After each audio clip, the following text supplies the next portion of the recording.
Welcome. We start the month of October on Saturday the 1st with a very good day because Venus makes an opposition to Jupiter. So this is a day of socialising for you because Venus is in your 5th house, Jupiter in the 11th. Friends and family, partners, it's a good time to go out and enjoy yourself. It's a good time to go shopping. But just be careful if you're eating and drinking and socialising not to overdo it, because there is a tendency with this aspect to overindulge and you might regret that later.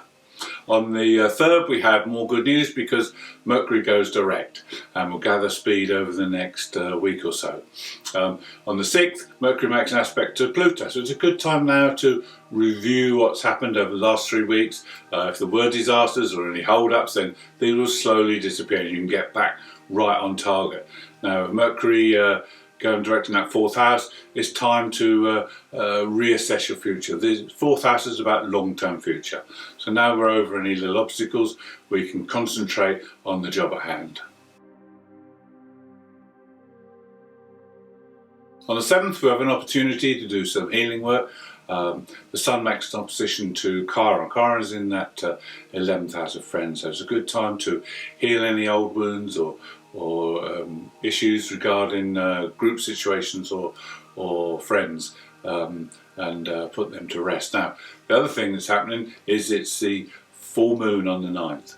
Now this full moon's in Aries, so this is a very energetic full moon, and you've also got Mars in your 1st house at the moment, so there's a very Martian Aries feel about this full moon. This will bring things to fruition. Any group involvements, as it's in that 11th house, any group projects that you've been into, these projects can now come to fruition. You'll reap the benefit of past actions. Also, it's a good time now to set aims and goals for the future, because the 11th house is about our aims and goals and what we want to achieve, what we want to get on with over the coming weeks and months. So good time to do that. Also on the 9th we have Pluto going direct, which is another good sign. Pluto's in the 8th house of transformations. It's the planet of transformation, so we'll have a lot of changes coming up over the next few months before Pluto moves into the 9th house. Now with this Mars aspect we have, it's in the 1st house, so although there's attention to be paid with groups and friends, also you need to balance that with some attention on your own needs and developing yourself as a person as well. As we go through the month, we have the Sun, Venus and Mercury become very close together, so they'll be making the same aspects. They're all now in your 5th house, this house of creativity, so this is a very creative month for you. Now, we have Venus making an aspect to Chiron on the 10th that the Sun made. So there's another opportunity to heal any past wounds to do with relationships and to do with maybe abandonment or some kind of rejection. Then on the 11th, the Sun makes a positive aspect to Saturn. Saturn's in your 9th house. So this is a time you can use your creativity now to plan and to look at things, adventures that you might want to be taking on in the future. Also, it's a great time to learn anything new that requires a detailed eye. And then on the 12th, we have Mercury making that opposition to Jupiter that Venus did at the start of the month. Now this is a good time for anything creative that involves the intellect. So anything to do with writing is good for paperwork of any kind. It's good for very good for signing contracts and any legal matters. So it's a great time all round to enjoy yourself with that 5th house energy. All these planets bubbling around in your 5th house. It's a very enjoyable time, a sociable time, creative time. So make the most of it. On the 13th, you need to be a little bit careful where money is concerned, because the Sun makes a square to the Black Moon Lilith, who's in that 2nd house of finances. There could be issues or complications with money, so just be careful and make sure that you understand any transactions that take place. Then on the 14th we have an aspect between Venus and Saturn, as the Sun made, and again it's a good time to look into having a new adventure. With Venus in that 5th house, the house of love affairs, it's a good time to look for a new relationship if that's what you're after. But it's also a good time to plan something exciting, a trip or something that you can do with your partner if you're in a relationship that will bring some excitement for both of you. And then the aspect on the 15th is again this time Venus with the black moon. So again, be careful with monetary things and your spending, because you may get enticed into buying something that you really like the look of, but may not be practical. From the 17th, we have 10 days of great intensity. To start with, we have Mars and Venus coming together. We have the Sun and Mars coming together. So this, to start with, brings a lot of intensity and action.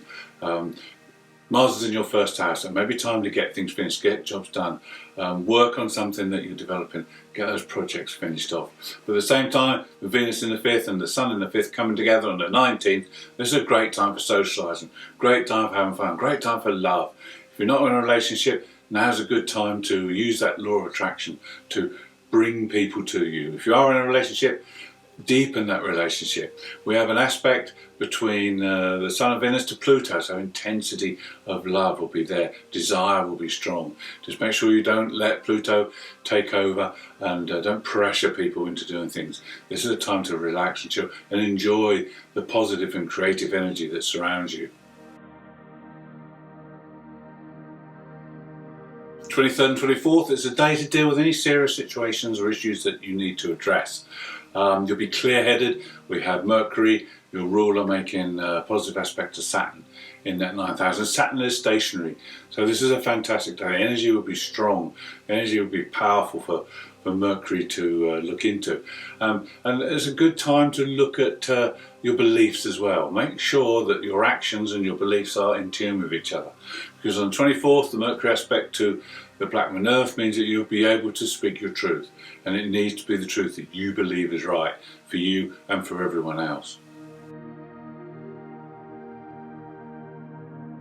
October is a very intense filled month, and no more so than on the 25th, when we have partial solar eclipse happening in Scorpio. This is incredibly intense. It's a very early degree of Scorpio.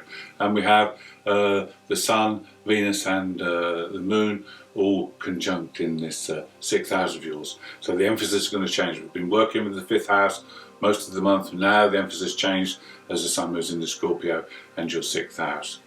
The emphasis will be on your routines, your health, your diet, your exercise, and there may be work you need to do in these areas. If so, this is now the time to start looking, start analysing. The 6th house is about analysing, and so we can have a look and see where you need to make positive changes.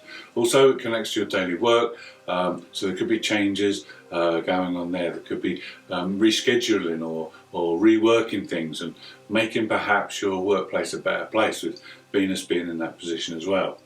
Now this eclipse belongs to the Saras 6 South series of eclipses, which was born in 1049, and it also has a feel because it has a Mars Pluto aspect in there. So there is a powerful aspect of transformation, but this usually pans out within relationships, and certainly within your daily routines and your work. There could be relationships there that can be transformed. Also, there's great power working together with someone else with this. Now, expect the unexpected, because the eclipse also was born with the midpoint of Uranus and the Moon's North Node being featured. So expect the unexpected. Anything could happen. And with Venus in there, it could be a new love, could be a new job, could be promotion. There could be many number of things. But you've got to remember, eclipse is a wild card. So there could also be power struggles and difficulties with co-workers, and there could be also hold-ups and delays within your daily routine. So this all depends on how your chart interacts with the eclipse. Now the eclipse will last for at least 90 days, so this effect will continue. So this is a great time to get those routines sorted.